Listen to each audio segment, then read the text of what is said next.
Aj dnes je tu čas na príbeh Holub Piero. Večerné ticho prerušilo pískanie vozíka kuchára z reštaurácie Sen Mora.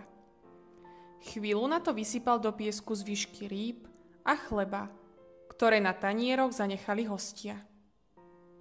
Holuby sa okamžite vrhli na potravu. Po ich nájazde nezostala na zemi ani omrvinka. Holub Piero pozoroval svoj krdel. Doteraz bez odvrávania prijímal, čo mu hovorili starší. Považoval to za dôležité a nevyhnutné. Počúval všetko o poslušnom správaní, vďake, láske, radosti, poslušnosti a spôsobe života v krdli. Nemal dôvod pochybovať o tom, čo mu hovorili. Mysleli to možno najlepšie, ako vedeli. Až do dnešného dňa, keď mu niektoré skutky krdla prestali dávať zmysel. K zvyškom, ktoré holubom vysypal kuchár na pláži, sa dostali len tí najsilnejší. Starší, slabší a najmenší museli čakať, či niečo zostane. Ak niekto našiel v sebe odvahu a pokúsil sa uchmatnúť kúsok ryby alebo chleba silnejšiemu, pocítil úder jeho zobáka, po ktorom sa mu zakrútila hlava a videl viac hviezdičiek, ako je na oblohe. Druhýkrát to už radšej neskúšal. Piera pri pohľade na hltajúci krdel prešiel hlad. Prvýkrát premýšľal o tom, že očarujúce slová a skutky sa nie vždy musia zhodovať. Nôžkou napísal do piesku slovo a vedľa neho skutok. Pri svite mesiaca hľadel na svoj výtvor, kým obe slová nezalialo more. Nezostalo po nich nič, len veľa otázok v jeho hlave a ďalšia bezsenná noc. Nasýtená hrstka najsilnejších holubov zatiaľ spokojne spala s plnými žalúdkami pod stromom.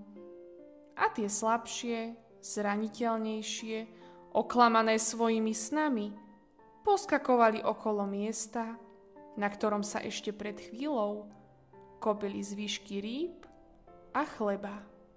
Ráno sa zopakovalo to isté. Holuby sa vrhli na zvyšky po raňajkách, ktoré v reštaurácii zanechali hostia. Po jedle sa zvalili na pláž a odfúkovali.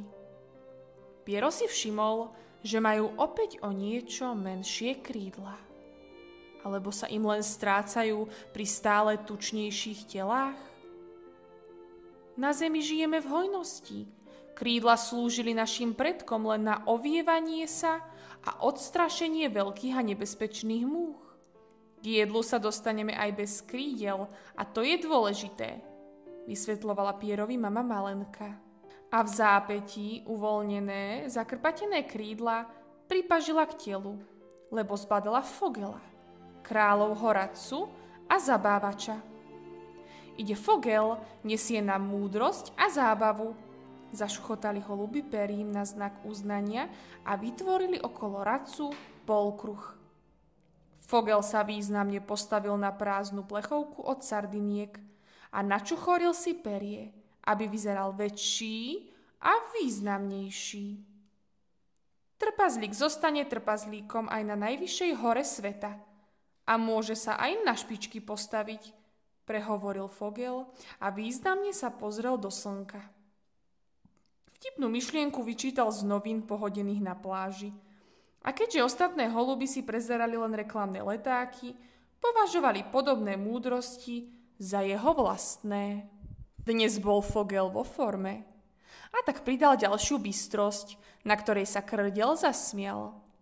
Mal veľkú moc a preto sa mu nik nechcel znepáčiť a byť vyhodený z krdla. Som jedným z vás a tak sa s vami rád podelím o svoj talent. Viete, koľko rokov urobí za rok krpec vrabec? Opýtal sa významne. Piero poznal odpoveď, ale mama ho včas zastavila. Všetci to vieme, ale radšej sme ticho. Nie je dobré na seba upozorňovať. Dôležité je, že máme čo jesť. A občas sa aj zabavíme. Neviete? To som si mohol mysleť. Potrebujete môj dôvtip, moju jasnú stopu, moju múdrosť. Krpec vrabec neurobí ani jediný krok. A prečo? Lebo skáče, poskakuje ako splašený, musí skákať, lebo má stále prázdne brucho. Na rozdiel od nás, kričal víťazoslávne Fogel, spokojný sám so sebou. Holuby odmenili Fogela nadšeným šuchotaním peria. Radca a zabávač ich posunkom zakrpateného krídla utíšil. Niekedy mával pocit, že je veľký už ako sliepka, no v skutočnosti bol rovnaký ako ostatné holuby. Od neustáleho zvrtania sa pred úlomkom z okrasného zrkadla sa takmer zgúlal z prázdnej plechovky. V našom krdli máme šťastný a krásny život. Jedla je viac, ako vládzeme zjesť. A vďaka mne poznáte aj nové myšlienky a zábavu. Nedal sa vyviesť z miery. Onedlho vám bude tak dobre, že neurobíte jediný zbytočný krok. Všetko príde za vami. To vám sľubujem, akože sa volám Fogel. O márnotratnom lietaní, ktoré takmer zničilo našich predkov, ani nehovorím. Mudroval a jeden z jeho strážcov vysypal z igelitového vrecka do piesku farebné sklíčka. Sú okúzľujúce, úžasné a veľkolepé, vzdychali pri pohľade na sklíčka holuby. Pri každej príležitosti sa snažili radcovi čo najviac zapáčiť. Chceli sa dostať do jeho priazne a mať viac zvyškov. Keby sa tak žalúdok dal natiahnuť ako balón šťastia, ktorý občas pristane na pláži. A to nie je všetko. Je to len začiatok. Tieto farebné sklíčka zamestnajú vaše deti natoľko, že už viac nepomyslia na hlúpe otázky týkajúce sa krídel a lietania. V sklíčkach majú všetko, čo potrebujú. Našuchoril sa Fogel ešte viac. Až sa videl veľký ako vykrmená hus. Jeho pohľad sa na okamih stretol s Pierovým. Mladý holub sa snažil úpenlivo počúvať každé jeho slovo, aby sa niečo dozvedel. Bol však čoraz viac zmetený. Od tejto chvíle sa vaše deti nebudú viac trápiť bolestným myslením. Túto obetu prevezmem na seba ja. Zmyslom ich života bude kotúľať si farebné sklíčka, hľadať sa v nich a otáčať ich proti slnku. A na záver si zopakujeme naše heslo, oznámil Fogel. Holuby sa poslušne postavili do dlhého radu.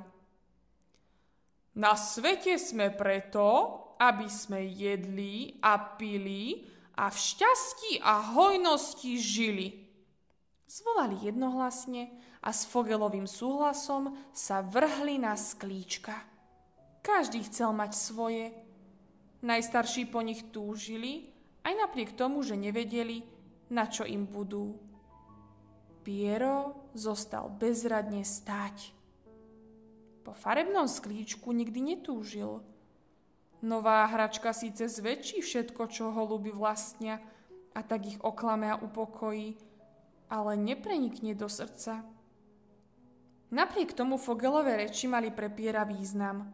Najmä keď hovoril o tom, že už nikdy nepomyslia na hlúposti týkajúce sa krídel a lietania. To znamená, že krídla slúžili našim predkom na lietanie. Nemali ich len na odháňanie múch alebo ovievanie sa v horúčavách. Krídla mali jedinečný význam. Premkla spokojného Piera zvedavosť.